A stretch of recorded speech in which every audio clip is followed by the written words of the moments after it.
Good morning, everybody. My name is Joseph Nocella. I am the United States Attorney for the Eastern District of New York. I'd like to welcome you here today.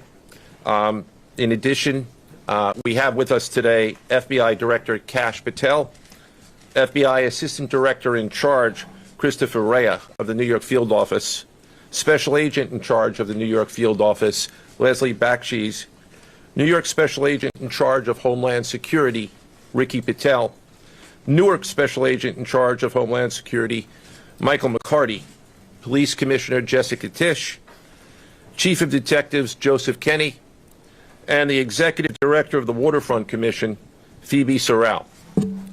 I'm now going to turn the podium over to FBI Director Kash Patel.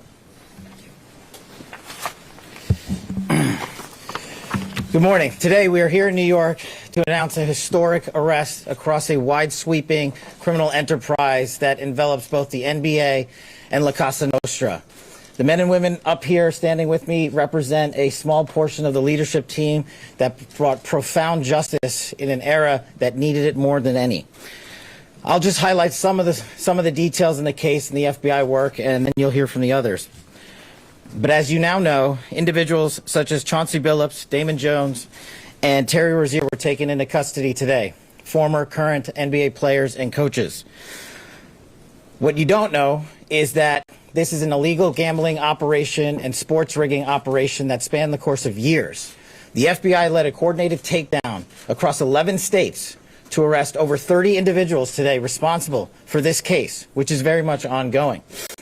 Not only did we crack into the fraud that these perpetrators committed on the grand stage of the NBA, but we also entered and executed a system of justice against La Cosa Nostra to include the Bonanno, Gambino, Genovese, and Lucchese crime families. And you'll hear more about those details today.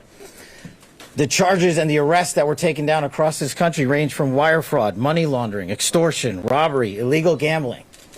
This FBI will leave no room for any perpetrator of crime across this country. You hear a lot about our work of defending the homeland and crushing violent crime. Well, this work is also representative of a colossal portion of the FBI's mandate to keep America safe and to keep our entertainment industry fair and secure. The men and women that are standing up here today worked tireless hours, days, months, and years. And the fraud is mind-boggling. It's not hundreds of dollars. It's not thousands of dollars. It's not tens of thousands of dollars. It's not even millions of dollars.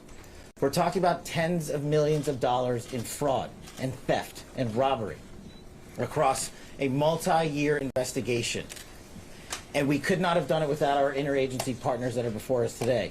The NYPD, HSI, and teams of law enforcement officials from around the country made this day possible. It takes a team to bring this kind of justice, sweeping justice, into the halls of the United States courtrooms, where our brave United States Attorney has led this prosecution. It takes courageous prosecutors to stand before you and say, we will not allow this kind of illicit activity to happen, not only at the national sporting level, but also where it hides in La Cosa Nostra. And when these two collided together, they perpetrated a fraud that is historic in terms of not just money, but the scheme and the deceit that they utilize to steal and swindle people from money, to include crypto fraud. This is an operation that showcases to you that under President Trump's administration, there is no room for any type of criminal behavior, be it on the world's largest stage or in the back rooms of tiny parlors where board games are being played. We are proud to stand here today with the men and women of the FBI and this legal team. And to the United States Attorney, I just want to thank you personally for taking the time to display the work that the media is about to hear about today in detail. As I said, it does take courageous prosecutors, but it takes a courageous United States Attorney to bring this case, because we are going to take heat for it. But we don't shy away in this administration. We don't say no. What we do is we bring the results across the finish line. We bring them to the public. We bring you accountability. And yes, they will have their day in court, and you will hear the evidence through the court system exclusively. We will not deny anyone a due process. And that's the brilliance of this system. That's the brilliance of this administration. Everyone will be held to account. So with that, I turn it over to United States Attorney Nocella. Thank you. Thank you, Director Patel. To be clear, we're announcing today indictments in two major cases, both involving fraud. One involves sports betting, and the other involves illegal gambling, very specifically rigged poker games. The first indictment involves 6 defendants who are alleged to have participated in one of the most brazen sports corruption schemes since online sports betting became widely legalized in the United States. This scheme is an insider sports betting conspiracy that exploited confidential information about National Basketball Association athletes and teams. The second indictment involves 31 defendants alleged to have participated in a nationwide scheme to rig illegal poker games. These defendants, which include former professional athletes, used high-tech cheating technology to steal millions of dollars from victims in underground poker games that were secretly fixed. The games in the New York area were backed by the Bonanno, Gambino, and Genovese crime families of La Cosa Nostra. While the cases are separate, there are 3 overlapping defendants charged in both cases: Damon Jones, Eric Ernest, and Shane Hennon. The indictments in these cases contain only allegations, and the defendants are presumed innocent until they are proven guilty in a court of law. But my message to the defendants who've been rounded up today is this: your winning streak has ended. Your luck has run out. Violating the law is a losing proposition, and you can bet on that. First, I would like to talk about United States versus Ernest, the NBA basketball gambling case. The defendants in this case are Eric Ernest, Marvez Farley, Shane Hennon, Deniro Laster, Damon Jones, a former NBA player and coach, and Terry Rozier, a current NBA player. Other co-conspirators were previously charged for their roles in the scheme, including former NBA player Jonte Porter. Between December 2022 and March 2024, these defendants perpetrated a scheme to defraud by betting on inside, non-public information about NBA athletes and teams.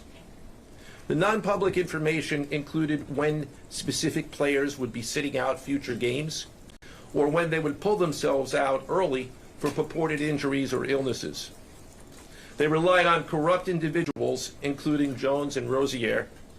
They also misused information obtained through long-standing friendships that they had with NBA players and coaches. And in at least one instance, they got their information by threatening a current player, Porter, because of his pre-existing gambling debts. Defendants used this non-public information to place hundreds of thousands of dollars in fraudulent bets, mostly in the form of prop bets on individual player performance. The bets were placed through online sports books and also in person at casinos. The defendants relied on a network of straw bettors to place the maximum amount of bets to increase their potential profits. Most of these bets succeeded, and the intended losses were in the millions of dollars. The defendants then laundered their illegal winnings in various ways: peer-to-peer platforms, bank wires, and simple cash exchanges. The indictment details specific examples where the defendants profited from illegal gambling and illegal betting on various NBA games about the performance of players on, among other things, the Charlotte Hornets, the Portland Trail Blazers, the Los Angeles Lakers, and the Toronto Rangers.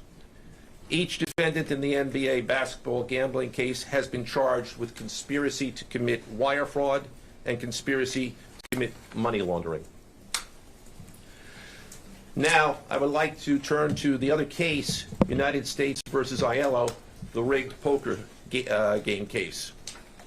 Beginning as early as 2019, the defendants in this case orchestrated a scheme to use wireless cheating technology to run rigged poker games across the United States, including in the Hamptons, Las Vegas, Miami, and Manhattan. The scheme targeted victims known as, quote, fish, who were often lured to participate in these rigged games by the chance to play alongside former professional athletes who were known as, quote, face cards. The so-called face cards included the defendant Chauncey Billups, who at the time of the scheme was a former NBA player and is currently the head coach of the Portland Trail Blazers, and also Damon Jones, a former NBA player and coach. What the victims, the fish, didn't know is that everybody else at the poker game, from the dealer to the players, including the face cards, were in on the scam. Once the game was underway, the defendants fleeced the victims out of tens or hundreds of thousands of dollars per game. The defendants used a variety of very sophisticated cheating technologies, some of which were provided by other defendants in exchange for a share of the profits from the scheme. For example, they used off-the-shelf shuffling machines that had been secretly altered in order to read the cards in the deck, predict which player at the table had the best poker hand, and relay that information to an off-site operator. The off-site operator sent the information via cell phone back to a co-conspirator at the table, and that person at the table was known as the quarterback. The quarterback then signaled secretly the information he had received from others to others at the table, and together they used that information in order to win their games and to cheat the victims. Defendants used other cheating technologies such as poker chip tray analyzers, which is a poker chip tray that secretly reads cards using a hidden camera, special contact lenses or eyeglasses that could read pre-marked cards, and an X-ray table that could read cards face down on the table. What you see depicted on the screen right now is an example of the X-ray table that reveals the cards. Although they are face down on the table, they can be read because of the X-ray technology. The Mafia, specifically members and associates of the Bonanno, Gambino, and Genovese organized crime families, had pre-existing control over non-rigged, illegal poker games around New York City. As a result, they also became involved in the rigged poker games, helping to organize the games and taking a cut of the proceedings, and working to enforce the collection of debts. The defendants laundered their proceeds, including through cash exchanges, the use of multiple shell companies, and through cryptocurrency transfers. As part of the scheme, some of the defendants and their co-conspirators also committed acts of violence, including the gunpoint robbery of a person in order to obtain a rigged shuffling machine, and extortions that were perpetrated against victims in order to ensure that they repaid their gambling debts. Defendants who participated in the rigged poker scheme are charged with wire fraud conspiracy. Other defendants have been charged with crimes including illegal gambling, money laundering, Hobbs Act robbery, and extortions. This case demonstrates our office's unrelenting commitment to fighting the scourge of organized crime in whatever form it takes. I'd like to conclude my remarks by thanking the incredible hard work of our law enforcement partners, including the FBI, Homeland Security, the NYPD, and the Waterfront Commission. I also want to thank the dedicated prosecutors who built these two cases and who are standing to my right. Benjamin Weintraub, David Bourbon, Caitlin Farrell, Michael Gibaldi, Irisa Chen, and Sean Sherman. They had the assistance of paralegal specialists Liam McNett, John Schneider, Marlene Bosford. Also deserving of our thanks because of their outstanding investigative work on the NBA case our FBI Special Agents Russell Lantier, Dominic Mariani, Amy Giarosa, Shane Wilkins, and Supervisory Special Agent Luke Hardison. On the rigged poker game scheme, outstanding work was performed by FBI Special Agents Thomas Cribbin, Jeff Boriola, Jonathan Corona, Alexander Silverman, Amy Campanaro, and Supervisory Special Agent Michael Malahy, as well as NYPD Task Officer James McCullough, and from Homeland Security, Supervisory Special Agent Charles Freund, and from the Waterfront Commission, Detective Paul Shimborski. Finally, I want to note that the investigations in both cases are ongoing, and we encourage anyone with information about either scheme to please contact the FBI. Now I would like to turn the podium over to Special Agent in charge of the New York Field Office, I should say the Assistant Director in charge of the New York Field Office of the FBI, Christopher Rea. Chris?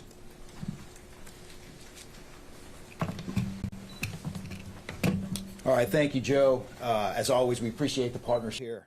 Can't do any of this without you and your team, so thank you. Also want to publicly thank the director for coming down from D.C. The director's a very busy person, and for him to come down should tell you the importance of this historic case.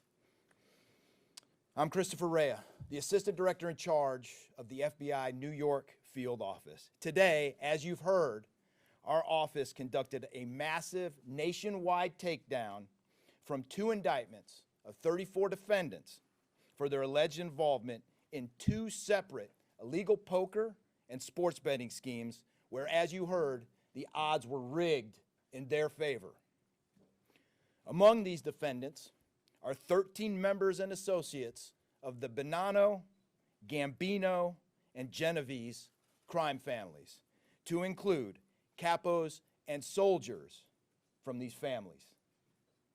Additionally, as you heard, current and former NBA coaches and players are also implicated, to include Chauncey Billups, Damon Jones, and Terry Rozier. 3 of the named defendants are charged for their alleged roles in both schemes. This alleged illegal gambling operation hustled unwitting victims out of tens of millions of dollars and created a financial pipeline for La Cosa Nostra to help fund and facilitate their organized criminal activity. Victims were attracted to play alongside well-known professional athletes and coaches like Chauncey Billups, only to be unknowingly deceived through rigged shuffling machines, fixing the odds in their favor, as alleged and as you just heard from the U.S. Attorney's Office. This alleged scheme wreaked havoc across the nation, exploiting the notoriety of some and the wallets of many to fund the Italian crime families here in New York. Let me be clear about this fact. The FBI has not and will never take their eye off the ball when it comes to Italian organized crime in this city, specifically the LCN and the 5 families here in New York. We are not going to permit any criminal enterprise, whether it be Italian organized crime, Asian organized crime, Eurasian organized crime. We're not going to permit any of those organized crimes, families, and organizations to operate in our city or our country, as evidenced by the 11 states that were also participating in this operation today. The FBI office here in New York remains committed to eradicating all unlawful revenue streams fueling this criminal activity. As with most cases we've worked, this is only the tip of the iceberg for the FBI and the U.S. Attorney's Office. Our LCN squad agents and analysts are continuing to work day and night with the Eastern District of New York to ensure members and associates of the 5 families cannot continue to wreak havoc in our communities. Today would not have been possible without the tireless efforts and dedication of the FBI New York Eurasian Organized Crime Task Force, which, as you heard, was led by Supervisory Special Agent Luke Hardison, and the Italian organized task force, which was led by Supervisory Special Agent Mike Malahi. And coincidentally, Supervisory Special Agent Malahi is going out on a positive as he is retiring at the end of this month for 30 years of dedicated service to the FBI, and that deserves a hand. He's what we call a legend here at FBI New York. Additionally, obviously, we cannot do this alone without our partners. I want to extend my appreciation to Homeland Security Investigations Special Agent in Charge, Ricky Patel. Of course, we do nothing in this city without the NYPD. New York City Police Department Commissioner Jesse Tisch, thank you, ma'am, for all your work and all your resources that you dedicated to this. And New York Waterfront Commissioner Phoebe Soriel for their agency's assistance and support throughout this lengthy and complex investigation. Our collective efforts ensured these subjects will face accountability, like the director said, for their alleged wrongdoings. Thank you, and I'll now turn it over to Special Agent in Charge of HSI, Ricky Patel.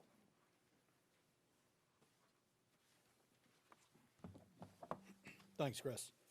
Good afternoon, everyone. My name is Ricky Patel. I'm the Special Agent in Charge for Homeland Security Investigations here in New York. This morning, hundreds of special agents and investigators with HSI, the FBI, the New York Waterfront Commission, and the NYPD descended upon the homes of individuals who for years have operated with the false sense of impunity, a false sense of incivility. In the early hours of today, across 9 states, coast to coast, dozens of defendants were arrested and will face the consequences of their alleged crimes. This was their wake-up call. With the alleged involvement of 3 La Cosa Nostra crime families, 1 NBA head coach, a Hall of Famer, no less, and former NBA players, the years of investigative work that culminated with this morning's operation seem reminiscent of a Hollywood movie. But this wasn't luck, and this wasn't theatrics. This was an evidence-driven, relentless, and unified effort among law enforcement. Through what we have dubbed Operation Royal Flush, HSI New York, along with our task force personnel from the Waterfront Commission, first uncovered this scheme more than 4 years ago. Agents and investigators dedicated countless hours and sleepless nights in identifying the criminal network, dissecting communications and patterns, and following the money with precision. We built a case, piece by piece, and what we discovered was a sprawling criminal enterprise that utilized cutting-edge technology and various methods of deception to dupe unsuspecting gamblers into paying up so that these defendants could cash out. As alleged, this sophisticated conspiracy cheated victims out of at least $7 million and placed the public and the defendants alike at risk. This case involved global reach, financial depth, and the patience to dismantle complex financial criminal enterprises from the inside out. When criminal organizations attempt to launder profits through our country, HSI connects the dots and shuts it down. To anyone who thinks intimidation, fraud, or violence will shield their profits, understand this. If you are exploiting our communities, expect HSI and all of our law enforcement partners at your door. I would like to thank all our partners here today. Obviously, the United States Attorney's Office for the Eastern District of New York, the Waterfront Commission, the FBI, the NYPD, and the prosecutors that will carry this forward. Today's arrests are not an endpoint. They are the start of accountability. Thank you, and I now turn it over to Police Commissioner Jessica Tisch.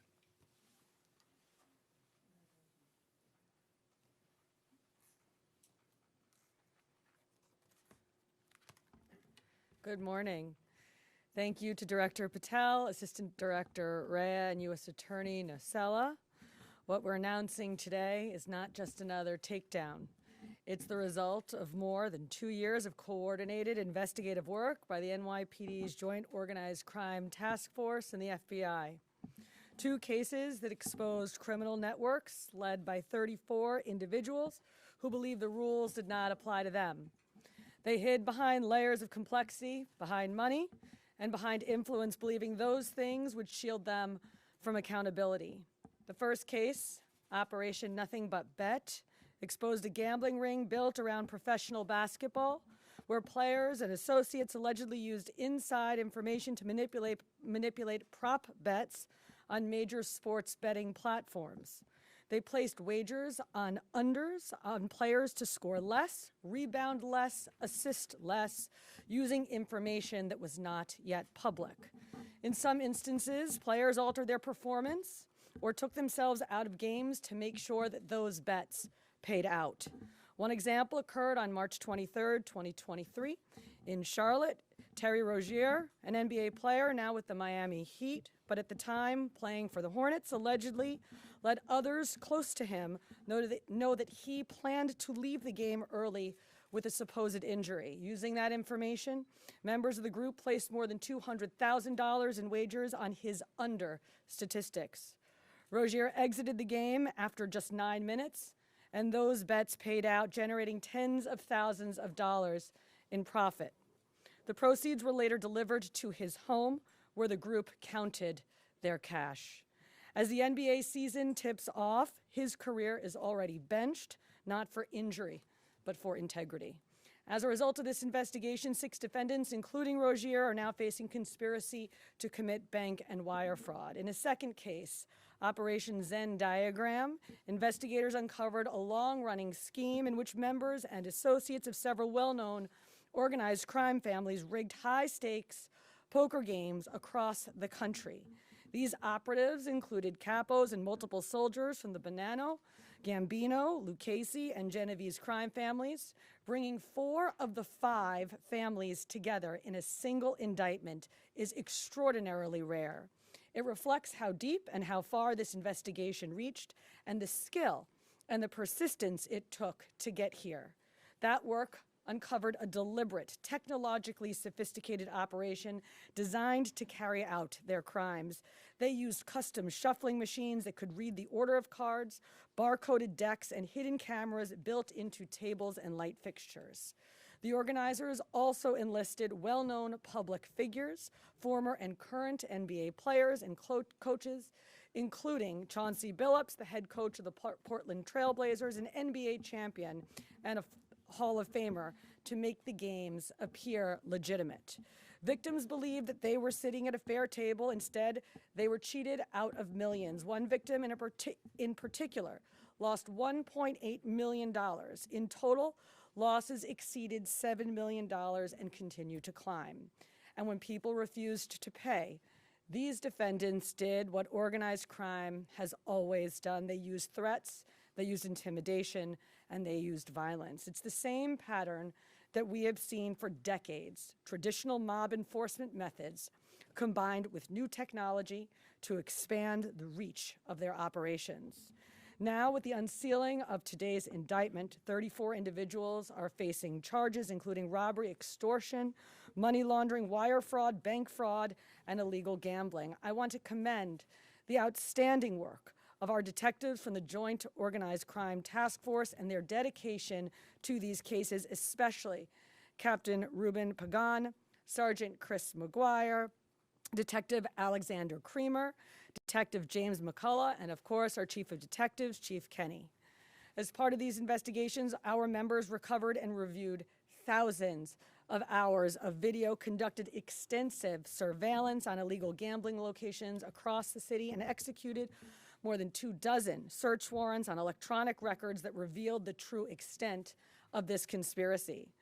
Once again, the work of our detectives, together with the FBI and the U.S. Attorney's Office, closed those gaps before they could widen further. The NYPD is proud to stand with each of you today, as these cases represent the kind of partnership that defines modern law enforcement agencies, sharing intelligence, coordinating resources, and moving as one team. Thank you.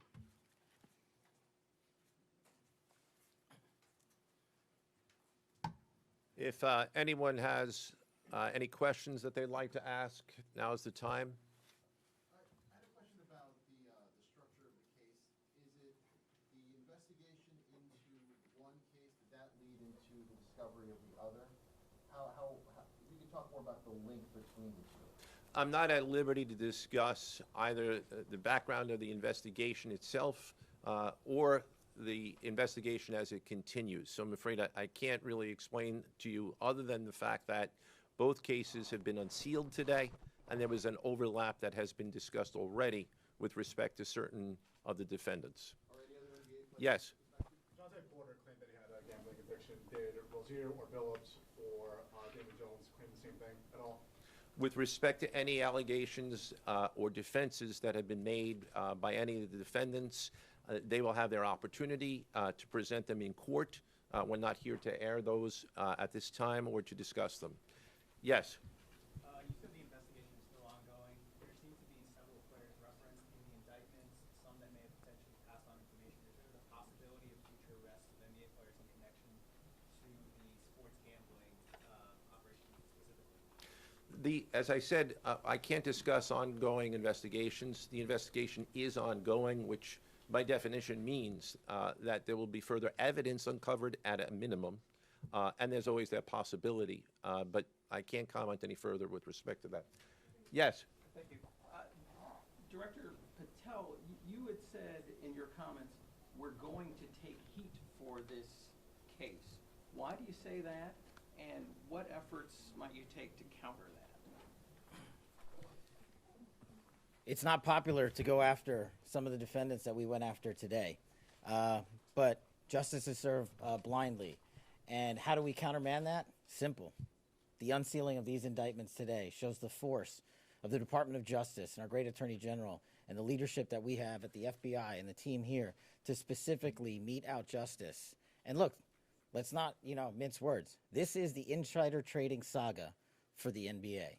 That's what this is. That's why we are going to take heat. But as the evidence comes out, as the indictments are unsealed, you will see the extensive work these men and women put in, countless hours over years, and that's how we countermand it. Director Patel, so the dates on these indictments that they were filed are October 9th and October 16th. Can you talk about the timing of moving in now? Why now? We will not publicly discuss the timing of when we do takedowns. I will only say that we do takedowns in a coordinated fashion with our law enforcement partners and the U.S. Attorney at the appropriate time to make sure that we ensure the integrity of the investigation, as the United States Attorney said, an investigation that is very much ongoing. Director Patel, you said insider trading for the NBA. What are the implications of this case for other sports leagues and for the legal gambling industry in general? Simple. If you're participating in the legal gambling industry, you got nothing to worry about. If you're participating in illegal conduct, you got everything to worry about, and this case shows it. Did the illegal conduct cross with the legal sports betting platforms in any capacity? And if so, is that the search warrants that the police commissioner just referenced? I'm not sure I quite understand your question. You're asking if the illegal conduct... If it crossed with, like, the sports betting industry, or the online sports betting industry in any capacity? The sports books themselves are victims in this case. They themselves did not, as far as our investigation has concluded, they did not perpetrate anything unlawful. Are you able to say which sports books or online outlets they use to make these bets? I'm not going to respond to that at this time, but that information will be made public. Yes? Can you identify the access point where these co-conspirators were able to recruit these, famous people to partake in the schemes? When you say the access point, They were able to recruit them? I'm not sure which case you're referring to. Both. So Well, Rozier, how he was recruited, Damon Jones in the NBA scandal, and then Billups for the poker game. We're not at liberty to say that at this time. That will be revealed in due course. Yes? He was being... What is your question, sir? Hey, thanks for being here. You just said that the sports books themselves are the victims, at least in the indictment involving Terry Rozier and others. They're among the victims. Okay, but those companies make, as we all know, they make a crazy amount of money off of a lot of everyday Americans make bets and mostly lose them. Are you concerned with a jury potentially not being sympathetic in a case where the victims, as you say, are these multi-million or billion-dollar gambling companies? Let me repeat that all of the defendants themselves are presumed innocent. We believe that at a trial, when they have the opportunity to present their defenses, if they chose, because they're not required to, we will come forward with the evidence to demonstrate their guilt. Yes? There's been a The answer to your question is yes, the NBA has cooperated with the investigation. Yes, sir. There's been a reason to believe there's an associated college basketball element to this. Can you confirm that, or is there another investigation or part of this investigation that will affect college basketball? The investigations that we announced today did not involve college basketball. Last question, last question. Yes. There was an emphasis on the Italian crime presence, organized crime in New York. Can you give us a sense of the strength and status of Italian organized crime in New York right now? No, I'm sorry. That would be a question that goes beyond what we're here to discuss today, which is these two indictments. Thank you. Everybody.